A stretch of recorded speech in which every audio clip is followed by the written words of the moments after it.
Consistent self-improvement, everybody. You are now listening to American gypC podcast. I am your host, Classic, and I am here with my co-host, gypC. And today we have Maxwell Ivy, also known as the Blind Blogger. He is an inspirational and motivational personal coach who also runs a business brokering carnival rides and amusement equipment. He is also a self-help author, motivational speaker, online media publicist, and host of What's Your Excuse podcast, and founder of What's Your Excuse Network. Great to have you here, Maxwell. Well, it's nice to be here, gypC, and I appreciate the great introduction and looking forward to having a really good conversation with both y'all. It's a pleasure having you here. Yeah. So I guess we can start with telling us a little bit about yourself and what you do with the network and podcast as well. Sure. I am a totally blind gentleman who grew up in a family of carnival owners. And all I ever really wanted to do was to be part of the business and help run the carnival. I also knew that I was going to lose most, if not all, of my vision to retinitis pigmentosa, and I knew that at a fairly early age. But in spite of vision loss, which started pretty heavily when I was in junior high school, I graduated from traditional high school, graduated from traditional college, and I'm one of the few blind Eagle Scouts. And I was lucky enough to work alongside my dad and my brothers in our family carnival for 15 years or more before his death resulted in the closure of our show. And then once that was over, I knew I needed to find something else to do. So the only thing I felt like I really knew anything about was selling the carnival rides because I had to do it for my family. And so I started a website called the Midway Marketplace where I help people buy, sell, and trade amusement rides, carnival equipment, mostly used, but some new. And as a result of that, I had to learn so many new things. I had to teach myself how to hand code HTML. I had to learn how to recruit clients and set fees and write copy and manage media and so many other things along the way. And people eventually said, Max, we appreciate how you take on these difficult challenges with joy and you just seem to find some way to make it all work out for you. We'd like to hear more of what it's like to be an entrepreneur who happens blind. So I fought that for a couple of years. Then I finally realized that there was power, there was inspiration in my story. So I started the blindblogger.net, where I've written 4 self-help books and won some awards. I've traveled the country solo. I've spoken at national conferences, sung in public. And along the way, I started my own podcast called What's Your Excuse? I've also done hundreds of podcast interviews. I've helped people prepare to be great podcast guests. And in just the last few months, we started the WYE network, which is designed to help other podcasters with a disability. So that's kind of a longer version than most people would hope for. And I still need to answer your question about the purpose of the podcast and the network a little more. Yeah, what inspired you to get into podcasting? Because you're not just a host, you also have your own network and you help other people prepare. Right. Well, it started when I was working to promote the Midway Marketplace, and I live out in the suburbs, so mass transit was not an option. I didn't have a good way to meet people face to face, to network with them. And as y'all probably both know, the best way to build a business is referrals, connections, relationships. And I knew there had to be a way that didn't involve me getting in a car or a bus or a plane. And I just kept looking for it. Finally, I realized that there was this thing called Blog Talk Radio. And there was a host named Brian the Hammer Jackson who wanted to interview people about their small businesses. So I reached out, said he should have me. He agreed. I went on his show a couple of times, and that led to me doing his show every Friday morning for about 6 months. And after I did those, had those conversations with him on Friday and, shared what was going on in my life, I kind of got hooked on being a podcast guest. And then I continued to do interviews for the Midway Marketplace and for the Blind Blogger. And hosts started going, Max, when are you going to start your own podcast? I'm like, I ain't doing my own podcast. That ain't happening. And we all should have known better, because I'm one of those people who will talk about not doing it, but then usually end up doing it anyway. So I finally came up with what I thought was a good excuse. I said, hey, I will start my own podcast when I find somebody to take care of the technical stuff. So all I have to do is show up and talk. And that was a mistake because a guy named Frederick Bai from Canada shows up and he goes, "Hey, Max, I heard you're looking for a podcast producer. When do we start?" And so the next thing I know, I've got a podcast with Frederick Bai. We're working together every week. And eventually he weaned me off of it to where I do the podcast, or started doing the podcast strictly by myself, interviewing guests and also recording my own thoughts. So after a while of having my own podcast and continuing to do interviews, because one of the most fun ways I have of promoting myself or whatever it is I'm working on is to sit down with, people like you and have great conversations. So I kept doing the podcast interviews. I had my podcast. It wasn't originally called What's Your Excuse, but eventually it found its real name.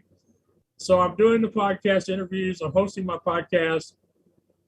And a year or so ago, I'm wanting to apply for a grant program that gives money to people with vision loss to take on a difficult challenge. And I was stumped for an idea. And my good friend Alex Sanfilippo, who founded Podmatch, a website that matches hosts and guests that want to get together and do conversations or interviews, whatever you want to call them. He said, "Max, you have all the skills it takes to help other people start podcasts." And he said, "I think that if you built a community around podcasting for and about people with disabilities, you could do a lot of good." And I said, "Okay, you're crazy, but tell me more." And he said, well, you've been a host, you've been a guest, you book guests, you train guests. He said, he said, "So you've got all the technical skills." He said, "But the most important things you would bring to people is you have this unquenchable positive attitude." He said, you can find bright spots in an eclipse, he said, beyond that, he said, you have this just intuitive ability to find creative solutions that other people wouldn't think of, and then actually follow through and implement them. So he finally convinced me. We started the WYE, or What's Your Excuse Network, January of last year. So far, it has one brand new podcast show called Shredding for Gold, which is hosted by Emily Trepanier, a blind snowboarder from Canada who's following her dream to win a Paralympic gold medal in downhill snowboard racing, which makes her the craziest person I know.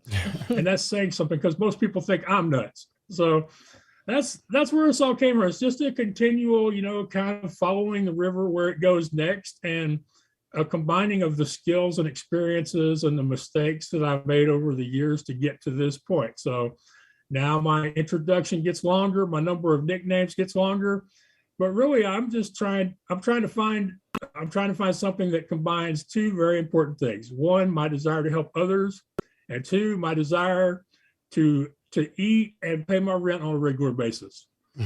So I'm hoping the network, as we grow the network, we're going to start to get some sponsors, investors, donors, or we're going to start generating some affiliate sales income or some merchandise sales.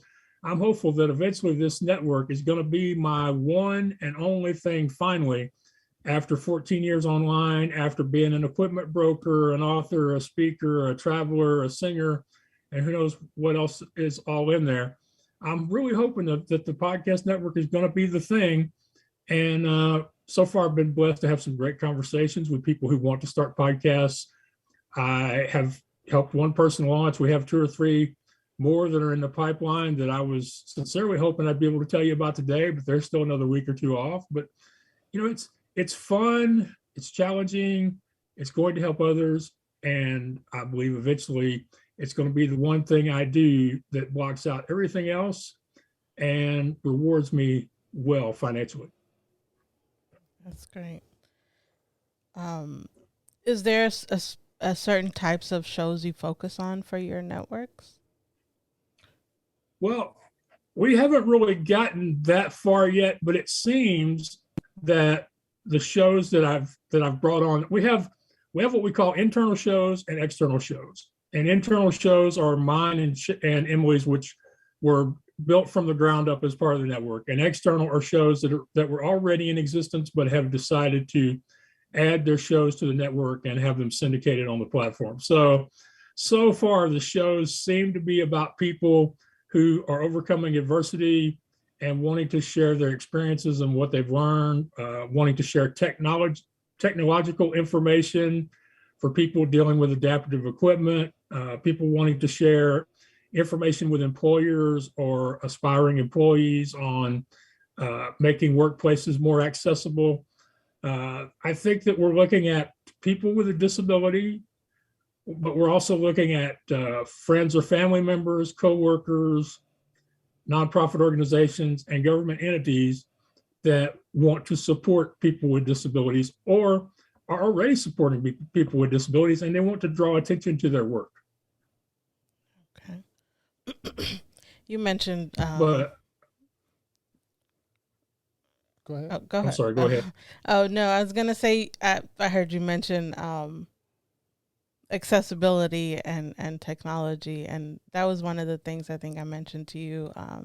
I do at work. I make sure one of the skills that I have is making sure websites and applications are accessible to people like yourself and hearing impaired and different impairments. It just help access some of the tools and websites a little bit better for screen readers and things like that. I know you have to utilize a lot of those technologies to do what you do, whether you're writing a book or creating your blog and things like that. What is your perspective, I guess, as a user of a lot of these technologies? Do you feel like accessibility overall is getting better, or what's your overall perspective on that? I think that in one sense, it has gotten better because we're seeing more companies that have a sincere will to make their products and services more accessible. They're just not uncertain or able to make that happen. But we're also, things have gotten worse in that there are a lot of companies who have gotten online, especially during COVID, because they had to get online, that really just haven't had the what they call bandwidth to give consideration to making their websites or their products accessible. So it's a little bit of both. And I have to admit, if I'm being honest, and I like to be honest in all things, one of the problems with accessibility is that the company owner has no way of knowing what type of disability their customer is going to have or what type of technology they're going to use to access it. So let's just look at vision loss and websites. Just bring it, let's just eliminate everybody else. Let's just think about that for 1 minute and consider this. When you go into the internet, you're generally either using a desktop or mobile device. Well, with blind people, with desktops or laptops, Microsoft uses a program called JAWS for Windows or NVDA. Mac uses a program called VoiceOver. The Windows product is a third-party application that's added on afterwards. The VoiceOver for Mac is a product that's developed right alongside the rest of the operating system and is integrated. For people using mobile devices, trust me, the same app does not perform the same way on an iPhone that it does on an iPad even. And if you consider different generations of iPhones or iPads, that can also play a part in it, because frankly, a lot of the people in the disability community do have problems with budgetary issues, so they quite often tend to use equipment long past when a sighted person would use it. So I mean, it's difficult because it's really hard to know what, and of course that's just with screen readers. In addition to screen readers, what if the person is using Zoom Tech or just the Zoom feature on an iPhone or an iPad? How do you anticipate that? I think that's one of the real problems, and it makes it difficult for smaller companies because it's hard to anticipate who's going to be using the platform, how they're going to use it, what technology they're going to visit with, and you have to anticipate and expect and plan for all of that stuff. So I wish that people were doing more, but on the other hand, I realize that it's difficult. Yeah, from a development standpoint, basically what we do is we use JAWS and NVIDIA and basically and other tools that can help us basically figure out what some red flags that screen reader might pick up and things like that. So we do test it for all of these things using the tools. But yeah, like you mentioned, it wouldn't necessarily be something a small company would do because some of these testing tools are very expensive, and it doesn't actually cover everything, all the bases. So it's difficult. Right. But from yeah, go ahead. And there was one important point I left out. With people who have vision loss or any other disability, even if they have the same degree of disability and the same technology, they're not going to use it the same way. So for small companies, even if they can afford the technology, they probably can't afford to have a community of users that can give them actual real world responses on how it's performing across their different levels of skill with their devices. Yeah. Personally, what's your favorite tools, screen readers to use?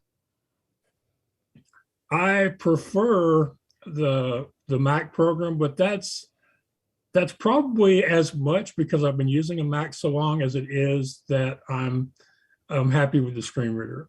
I mean, it's if you take somebody who's been a Windows user for 15 years and tell them they have to use a Mac, even if the screen readers used exactly the same keyboard macros, the same keyboard commands on both machines did the same thing, they would still struggle because the operating systems perform things differently. So I am a fan of Mac, but that's because I've been using a Mac. I have recently acquired a Windows computer because I want to grow my business, and that means doing more business with established companies. And generally, those established companies prefer that you use the Microsoft products. And from what I've heard from my friends who are visually impaired, the Microsoft products behave better on a Microsoft computer than they do when you run them on an Apple. Okay. Interesting. So, yeah, I love the one thing I do love about Mac that Windows can't do anything about is if something goes wrong with my Windows computer, there's potentially 3 different people who could be responsible for the issue. If something goes wrong with my Mac computer, there's only one person that could be responsible for the issue. So knowing that, I know who to blame and can just call that accessibility technical support number that Apple has, that's a big deal. Yeah. So you mentioned earlier you've written several books. Can you tell us a little bit about that and even your writing process? How do you write the books? Well, I do it differently. I realized from a very early time that I started writing my first book that I'm a good storyteller, but I'm a lousy editor.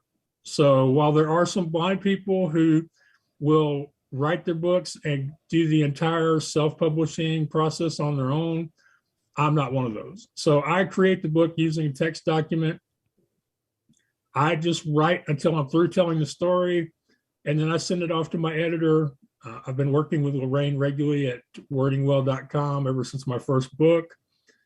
She actually reached out to me and volunteered to fix some problems with my website where it was hiding my blog posts behind the images in those blog posts, and we got to be friends. And then later when I was ready to publish my first book, she was there. So she's been part of all 4 of them. And like I say, I just write and then she cleans it up, and she curses and swears about me a lot. She doesn't yell at me, but I've heard from her friends that she complains a lot about me because I just tell the story. I put it down on paper. I do what the experts tell you to do. Every expert I've ever heard speak on the topic says, just write it. Don't think about it. Don't edit it. Don't try to edit it. Don't pause long enough to even correct your spelling errors. I mean, I turn the spell check thing off when I'm writing because that's just what I want to do. I want to get in the flow. I want to put it all down on the electronic piece of paper and send it off and let somebody else fix it. That's how I do it. Yeah. That's kind of how I would probably wish I could do it as well, as far as I prefer to do it. I haven't done a book yet, but I've been having the idea of wanting to sit down and record the audio of the things that I want to do and then kind of transfer them into a book form like that. That's the perfect way to do it if you're able to do that. I've never I'm comfortable enough with my voice to record myself for my podcast or for singing, but I'm not comfortable enough with my voice to just record myself saying out loud what I want to end up in the next book. But there are a lot of coaches that are doing really well with people, teaching them how to speak their book, I think is the phrase. And if you're comfortable enough with your voice and what you have to say to record it all out loud, that is the easy way to do it, man. That is the way. And I would even encourage you to make sure you've got one of those audio note taking apps on your phone so you can record it in short bursts when it happens. Because I found with myself, when I write in the moment or shortly after the moment something has happened, I'm much more honest, and that comes across as more enjoyable to the reader. So you're definitely got the right idea. I would definitely speak my book if I could. I just can't get past that brain block that requires me to put my hands on a keyboard. Okay. For me, I would like to ask more, at least go back a little bit and kind of ask about, you mentioned that you lost your vision in high school, around high school. Could you talk about the things as far as, at least, because for me personally, I haven't had a lot of personal conversations with someone that didn't have their vision. So to have you here, I'd like to take advantage and ask some of the challenges and what are some of the things when you were losing your vision and having to learn how to live life without your vision. What are some of the mental and psychological things that you had to grow? Okay. Well, my experiences are a lot different than other people's, but as far as exposing you to more people who have lived with vision loss, I can help you out with that. I can make some introductions if you want me to. So, but I had perfect vision until I was about 4, and then I started losing it gradually. Just recently, I was talking with somebody, and and one of the symptoms of retinitis pigmentosa, which is what I have, is that you will tend to have your vision doesn't recover as well when going from light to dark or dark to light. And I got to talking about it, and it reminded me that when I was 6, my mom and dad took us to Disneyland, and it was one of the worst days of my life. And I never really wanted to go back, but recently I started thinking about it. Well, Max, you didn't know it at the time, but you were on all these rides and attractions where every single one of them goes in and out of dark places. You got no idea what you're doing or where you're going or what's going to happen next. And you can't see because your vision can't adjust to the light conditions. So that's one of my memories that's gotten better now that I'm older and can understand it. So 5 or 6, my vision started to decrease gradually. It's continued to go down a little at a time. I had a big drop off in vision, a large decrease in vision during puberty is pretty common for men that have retinitis pigmentosa or RP. To the point where I had to start learning how to use a white cane and travel independently, read Braille. That was when I finally converted from large print or using a computer monitor to audio books or books on record. And so that was when a lot of that took place. And, my family, I grew up in a family of carnival owners, and in general, we're people who do things. We're not a people a lot of time to think about what we don't have or to complain about it. We generally just do something about it. And, it goes back to the way we made our living as a family, because in the carnival business, nobody cares what happened to you on Monday or Tuesday. All they want to know is on Friday, can they buy a funnel cake and ride the Ferris wheel? That's so you grow up with a mindset of resilience, of finding creative solutions, and really of just finding a way. So it's a very positive group of people to be around in school, and in my scout troop, I was also encouraged by people that didn't have to let my vision loss dissuade me from wanting to accomplish big things in my life. And, I went off to college. I had intended to go to law school, but none of the law schools thought I would make a good candidate based on my LSAT scores. And so I went to the work for the hour for a while. I ended up back in the family car for a while, and about 15 years actually. The thing is that I think is kind of interesting is that for most of my adult life, even with the vision loss, my goal was always the same, to be part of the carnival business. But it was only after I accepted that I was no longer going to be in the world that I really realized what all I was capable of. I mean, I sometimes complain about the fact that I've been online, I've been in business for 14 years now, and I've yet to quote make it, to the point where you feel really successful about what you're doing. But at the same time, 14 years ago, when I filed for a domain name, that was a big deal. That wasn't even building the website. That was just sending the money off to pick out a name. So in the last, 14 years since I gave up the idea that I was part of the carnival world, I have tried so many things. I've succeeded at a lot of them. I've failed at a lot of them.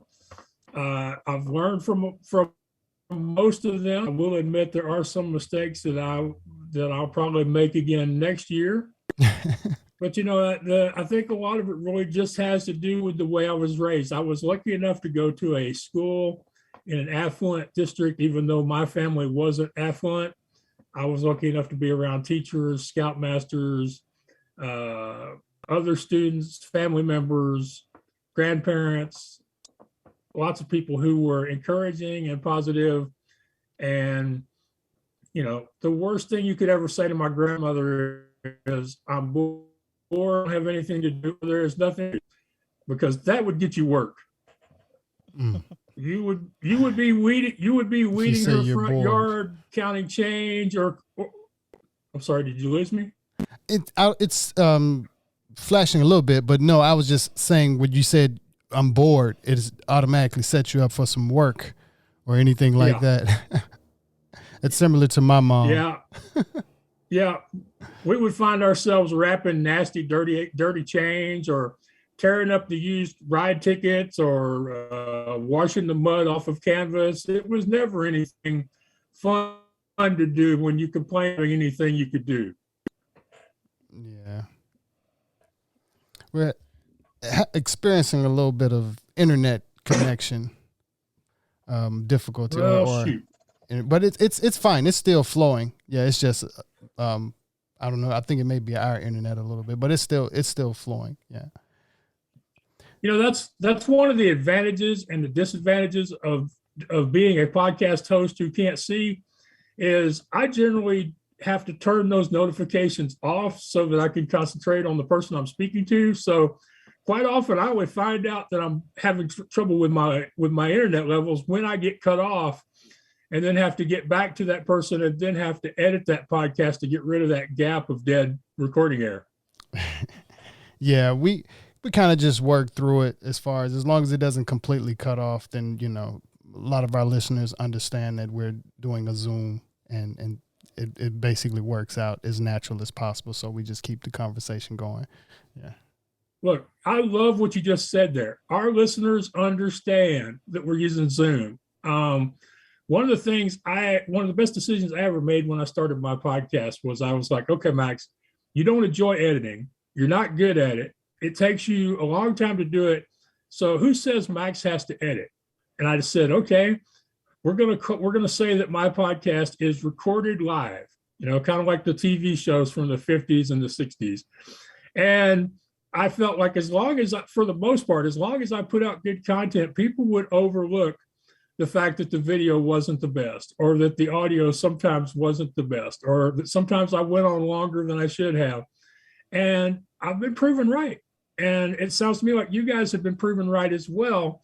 And I wanted to make that point because so many people talk themselves out of things because they're worried about meeting the standards of other people. They're worried about that old perfectionism thing, instead of just finding a level where they can say, hey, it's good enough. I'm going to give people the opportunity to enjoy my content. I'm going to give people the opportunity to fall in love with me, which they'll never get if this stuff sits on my laptop and never gets shared. Yeah.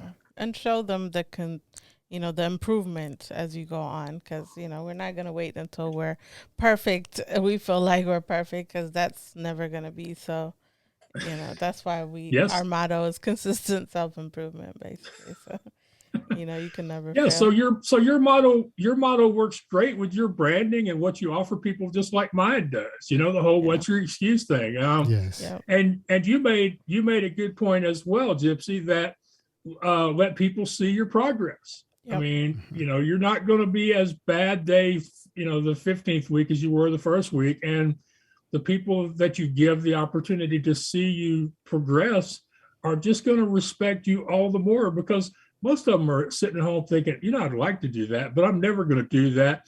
And wow, look how much progress that Classic and gypC have made since they started, Yeah, and a lot of times the journey doesn't get highlighted, so people always feel like, those who've quote unquote made it, were overnight success, and a lot of times it was like 15, 20 years of grinding that got to that point. So showing them the journey and the improvement, helps people that are going through it not feel like, okay, I don't have to be perfect. I just have to keep trying and keep going.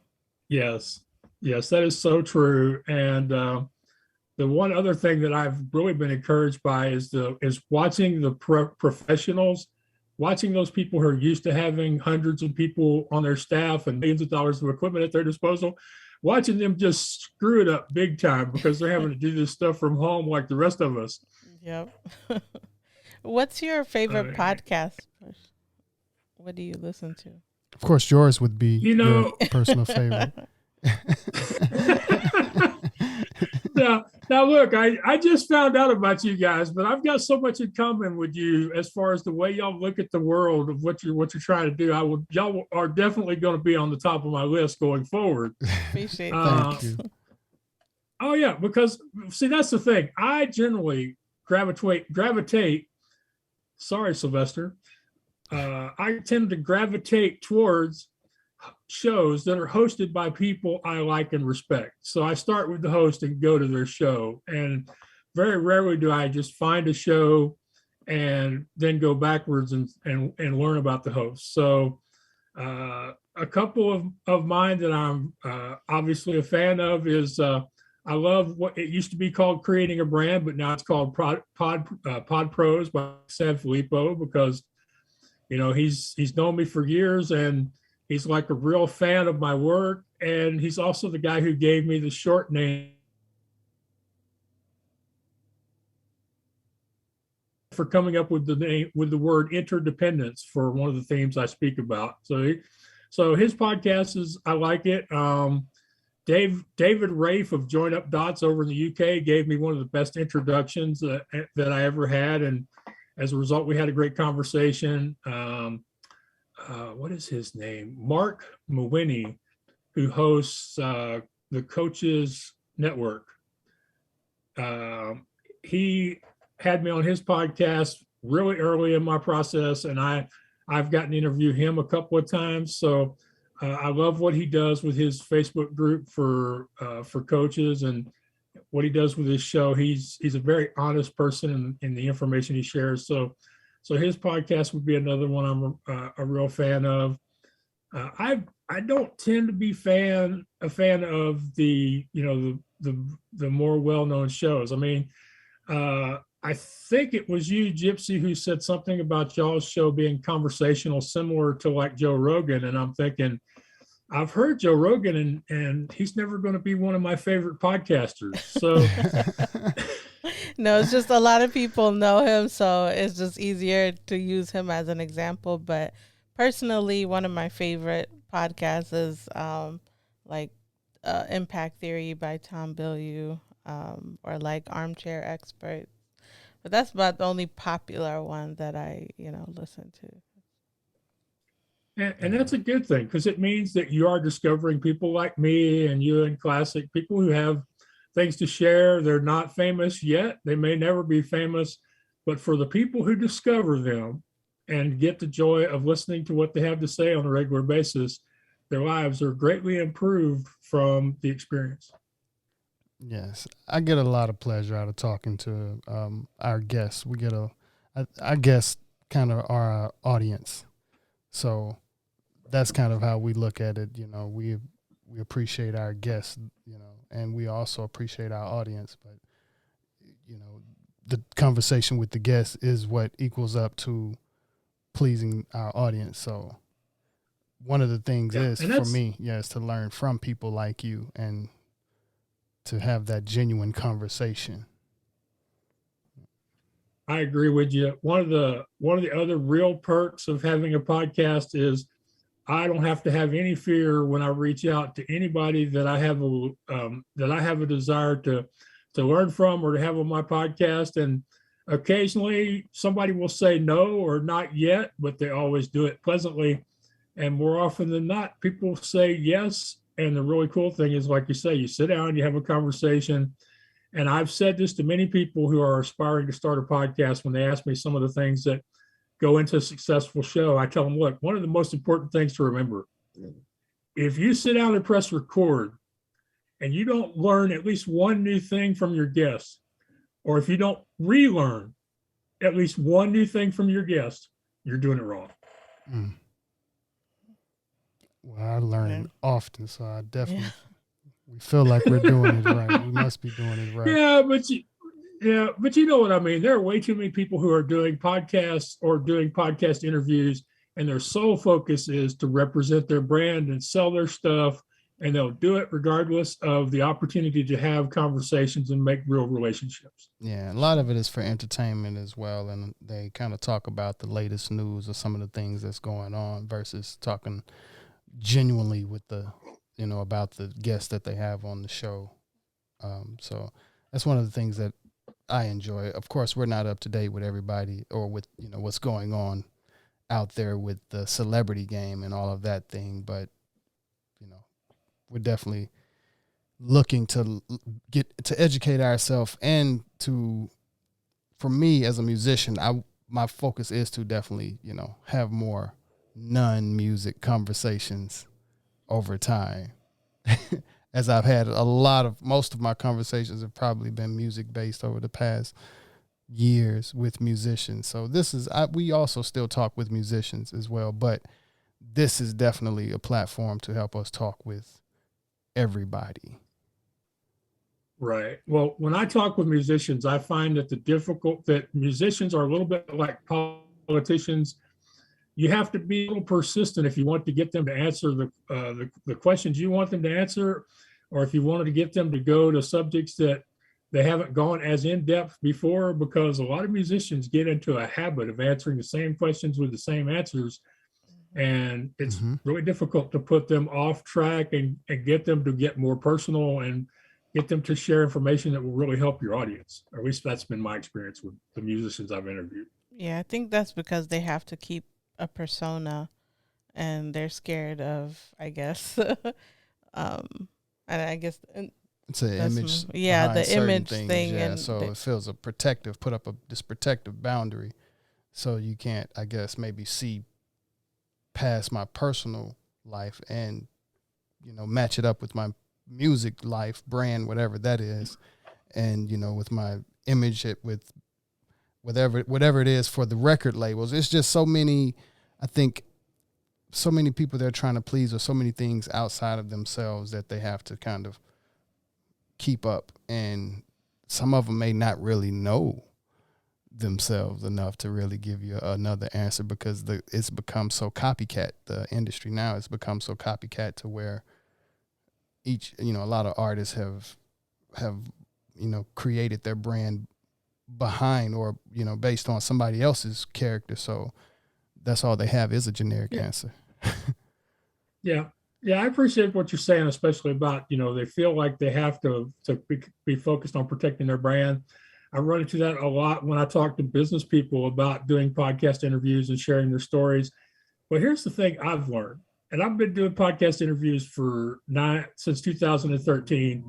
I've been teaching people about podcast interviews for 6 years now.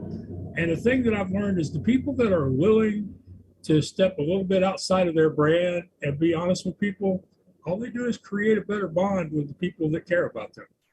their fans, their followers. I've even seen people who have, for the most part, the people I have encouraged, even if I didn't specifically coach them, have found they received more business from more of their ideal clients by allowing some of that personal stuff out where people could see it than they did when they were keeping everything buttoned up. Yeah. I think people nowadays do want to get to know the person behind the company because that gets them to invest in it a little bit more. Just because there's a real human being with goals and missions behind it. Right. Which is why I always tell people, no one buys your company. No one buys your product or your service. No one buys your book, your film, or your album. They buy your story.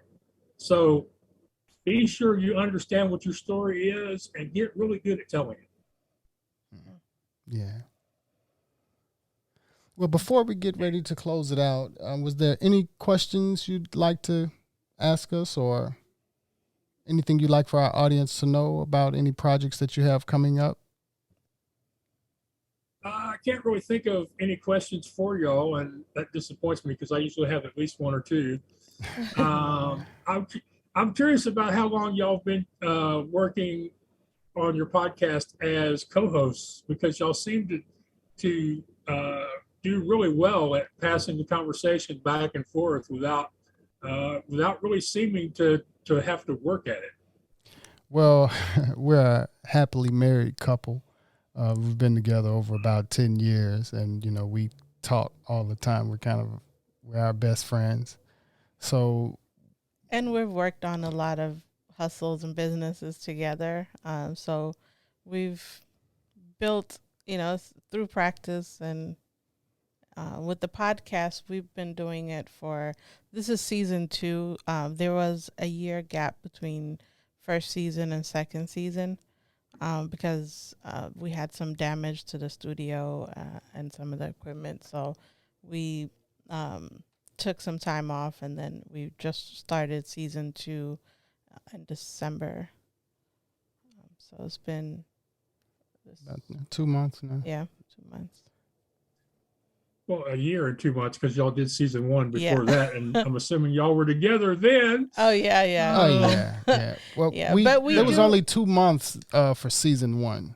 Yeah. So that was 17 episodes, and that was kind of our practice season. Get our feet wet a little bit to see how things were, and then by the time we finished taking the break and came back to, it's a different energy, but things are flowing really well. And we also we create content together. Our YouTube channel, we, record our travels and our adventures and put them in a video. And we do the T-shirt stuff together. So we do so many things together that, that gives our partnership and the ability to grow over time. And we always, we witness each other, kind of evolve and learn some things. So we know communication is one of the most important things in relationships and marriage. So that's something that we work on often, and we're pretty good at it, but we still continue to work on it. And we've learned from our previous guests, I guess it was Brandon, if I'm correct, that gave us some tips on speaking and even trying some new things. So it's she also wasn't a speaker, she wasn't really just, vocal. Yeah, I was more of an introvert, and, talking in front of a camera scares me. But once I started doing YouTube, I got more comfortable. But this was testing the podcasting really tested, my fear with speaking in a camera and messing up and things like that. And I do mess up on a podcast, and now I just get over it and keep doing it. Yeah. One of my most read blog posts and one of my most watched videos were both really big screw ups. On the blog post, I was working on 2 posts at the same time that week, and I I transposed a photo of an amusement park train engine with the photo of me that was going to go on the first post on the blog, and the blog was titled, "I Think I'm Ready to Be an Inspiration." Now, y'all aren't old enough to remember the book, The Little Engine That Could, but the phrase in the end of that book is, "I think I can, I think I can." So a lot of people saw that train picture and they're like, "Man, Max, some people saw it and they're like, Max, you screwed up. You need to fix this." But a lot of them said, "Max, what a wonderful metaphor. We're glad you reminded us of those old memories from our childhood or from reading to our kids or grandkids." So that was a mistake that's still out there. And then the other one, the first time I ever recorded a video as the blind blogger, because I had recorded some videos for the Midway. I have retinitis pigmentosa. I have very little peripheral vision. I have some light perception, but the only way I can know if a light is on or off is I have to look directly at the light fixture when I press the switch or pull the string. So I didn't check my lighting that day, and I recorded that video in with no light. And about a third of the people said, "Man, Max, it's really dark. You're sitting in a cave. You need to re-record this because this looks bad." And the other 2/3 of the people said, "Max, what a wonderful metaphor. The blind guy's going to lead us out of the darkness." So both of I talked earlier about letting people fall in love with you, letting them see the good in your content, and that's what's happened many times. I call them my happy mistakes, because they were things I did wrong that turned out better than some of the stuff I thought I did right. Yeah. I've had great podcast interviews that drew no downloads, like my 15-minute interview of John Lee Dumas, which that was kind of he got mad at me, and as part of my apologizing to him, he came on my podcast. That's the short version. But I mean, it's a short conversation, and people know me for longer conversations. So I think that's why not too many people have listened to it, even though it was a great interview about all the adversity he's overcome. So that's one of the things that people have to learn is the mistakes. For most people, the mistakes only make you more lovable, at least as a podcaster. Yeah. And then, you asked me what I'm up to and what things I could use some help with. The What's Your Excuse podcast network can be found at wyexcuse.com. And all my other work can be found at theblindblogger.net. We are looking for more people who want to start podcasts or who want to help us promote the existing shows. We're looking to work with people who have overcome adversity or who have a disability.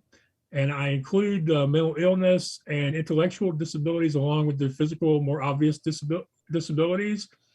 And just since I'm kind of known as the guy who likes to say, if you don't ask, they can't say yes, we're looking for somebody who will help with the creation of artwork for future merchandise, or somebody who can help submit the existing artwork to merchandise print-on-demand sites. And we're looking for a video or an audio editor who is willing to work with me and the other hosts on the network. So those are a couple of things that we're looking for. My original goal when I pitched the Holman Prize people for their grant money last year was to have 10 new shows up on the network by the end of what they call the Holman year, which would be Labor Day of this year. So I still have August, July, June, May, April, March. I still have 6 months to launch 8 more shows. And I think that's possible. Yes. Down the road, we're going to create a conference. We're going to create some What's Your Excuse books. And so eventually we'll need some editors. We'll need some proofreaders. We'll need a lot of other people to, allow the network. And the crazy thing about this is when I started this, it was just a friend of mine said, "Max, you would be good at it." I told him he was out of his darn mind. We talked about it. I decided to do it anyway. There are still so many things I don't know how to do, that I don't know what's going to happen next, that I personally don't have the skills or the budget to pay somebody who has most of the time. But just have a feeling that this could be something really, really special that will not only help the people with disabilities to draw attention to their work and become sustainable financially, but will change the lives of the able-bodied people who enjoy and follow and listen to their podcasts. So I wish you good luck with all of that. And actually, I did want to, when I was going through your site, you talked about, as an entrepreneur, business owner, one of the things you have to learn is how to ask. And if you're not good at it, then, you know, somebody like you could help with that. Can you speak to that a little bit and how you help people? Right. Well, I can do that one of two ways. One is I can show people how easy it is to ask. I can help them remove the blocks that keep them from asking, especially where it comes to a lot of people are afraid of how it's going to look when they ask it. If they're thinking of asking for help, they feel like it's going to make them look weak and inept. If they're thinking of asking for opportunities, they're worried it's going to make them look egotistical. And the truth is, for the most part, when you don't ask somebody is when you're making their lives harder, because the odds are you either have something that will benefit them or you wouldn't be asking them in the first place on the opportunity side. And on the aspect of asking for help, there are so many people who the most joyful thing they do in their day is to help somebody else that can do nothing for them but say thank you. There are so many people out there who have spent their careers accumulating knowledge, perfecting a skill, practicing, rehearsing, becoming really good at a craft. And they feel really good when somebody sincerely comes along and says, hey, I know that you are the expert, that you know everything about this. I am really struggling with this. I could really use your help. Would you please help me? And more often than not, those requests are met with positive responses. Because like I say, you're making them feel good. You're making their day better by admitting that you could use some help and asking somebody who has the knowledge and experience. So that's one aspect of it as far as helping them get past the fears that keep them from asking. Because, you know, like I say, as a business person, there are lots of people that are doing great work every day. They're making good money. But if you told them they had to write an email to Classic and gypC to ask to be on their podcast, they would say, I can't do that. So, you know, when in the fact, you know, gypC and Classic, they need guests that are ideal for their podcast in order for their podcast to keep going. So, you know, having more people ask really just solves a problem that they have and will have as long as they have a podcast. You know, that's the way you have to start thinking about these things. Is, yeah, I'm going to be asking for their help or asking for their opportunity, but is it possible that they need me to ask or would benefit from me asking just as much as I would? And more often than not, I can't tell you how many times I've been told no because I would have to think about it. It's less than how many fingers I got on both hands. More often than not, people want to help or people want to participate in your journey. They want to see other people succeed. Yeah, there are some people that are, you know, that have a lack mentality who are like, yeah, if you win, I lose kind of people, but they're very far and few between. So if you can release the fear and put the focus on the other person, asking for what you want and you need so that you can move forward is the way to get there. As I like to say, if you can embrace interdependence instead of independence, you can accomplish your goals more quickly with less strain and more joy. So that's the part about teaching people. And then if somebody is just not capable of doing it, then, okay, what is it that you need? Who do we need to get it from? And then help them craft the ask, track down the opportunities, and if necessary, send the pitch emails or make the phone calls for them.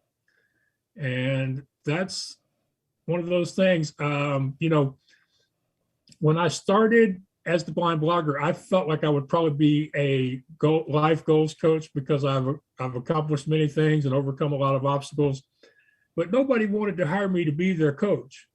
They did want to hire me to ask people for stuff for them, to promote them, to get them opportunities to go on podcasts and radio shows. They wanted the former carny, you know, the former equipment broker. They wanted the guy who's a promoter who thinks nothing of being told no. that's the guy they wanted to hire. So that's, where a lot of the work I do nowadays comes in, is teaching people how to ask, showing them their story and the power of their story, and then either doing the asking for them or assisting them, providing accountability while they do the outreach. I just want to share this part with people, because a lot of people think that Max has always known what Max is going to do next, and that Max, was sure that he was going to be an author and a speaker and these other things when he finally started with the Blind Blogger. But here's the thing. I have a really good friend. Her name is Adrian Smith, and I refer to her as my blogging mama.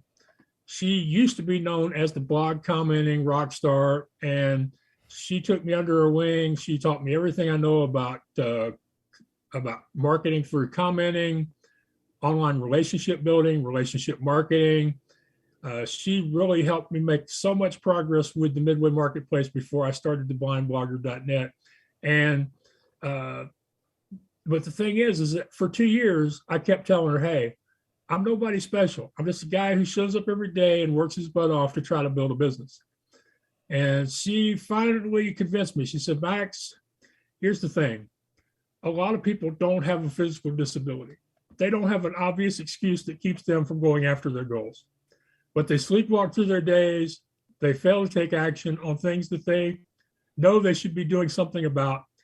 And they don't do anything but continue to go through the motions. She said, for those people who don't have an excuse, when they look at somebody like you, who has a built-in excuse, who could sit at home and watch TV or listen to the TV and eat junk food and nobody'd say word one about it, but you decide to show up. She said, that's your story.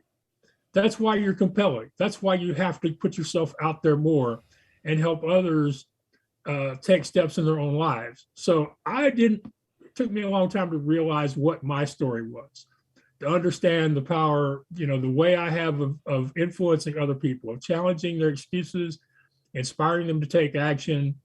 Those things are things I couldn't see on my own. And that's one of the things that I try to do for other people nowadays, is to help them see what their story is, to understand its power, and help them tell it more so that they can get what they want. Well, Max, you have inspired me. I'm truly grateful just to be here and have this conversation with you, and to even just to get a piece of your experience.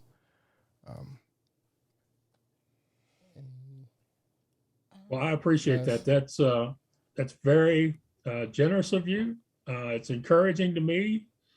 And really, knowing that y'all are doing this podcast as a couple, because I run across requests all the time of hosts that are looking for people to come on and talk about how you successfully run a business as a couple. So knowing how much stress there can be in doing anything creative or entrepreneurial as a couple, that speaks a lot to y'all's character and y'all's personality.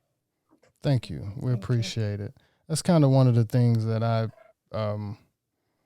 like to inspire in couples, or even just people that are not in single people, and, trying to visualize a relationship. They've taught a lot of relationships to, you have your career, I have my career, and we come together whenever. A lot of times, like I said, I feel the magic of a relationship is if two people can take two different careers and then blend their life together and also blend their career together, and they spend, that time building what they have together. That's more of a better relationship than you both work your own job until retirement, and then, you go from there. It's better to build. I feel, and sadly, in many cases, people find out in retirement they're no longer the same people anymore. Yeah. And that's throughout the relationship as well. We're not the same people who we were when we lived in DC, Maryland, Virginia, and the DMV. Even just we met in Atlanta, we're not the same people there, but we have allowed each other to, mold and to become and to grow. And now we're looking to both work side by side, even though, she's the techie one.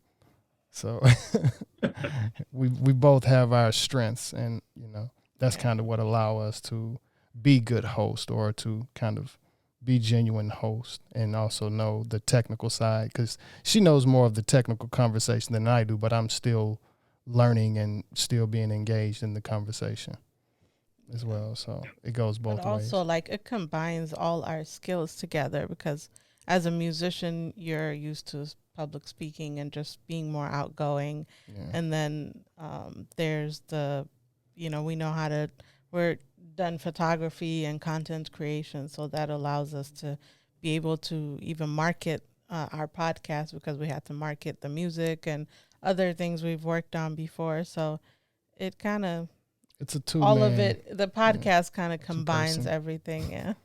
It's a two-person, That's a team. good way to, that's a good way to look at it. It not only combines all your skills, but it combines all your passions, and it combines everything that each of you is individually. Yeah. Yes. We'd like to thank all of our listeners who have been listening and supporting and tuning in, watching us grow.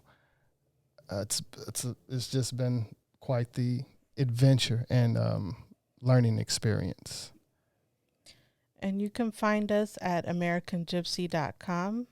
We have a blog for each episode. You can find the audio and video, as well as links to our merch at Luamlee store at luamlee.com.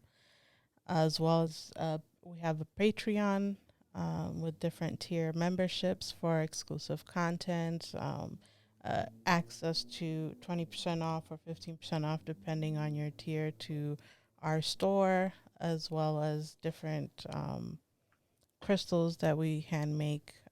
So yeah, you can go ahead and check that out at AmericanGypC.com.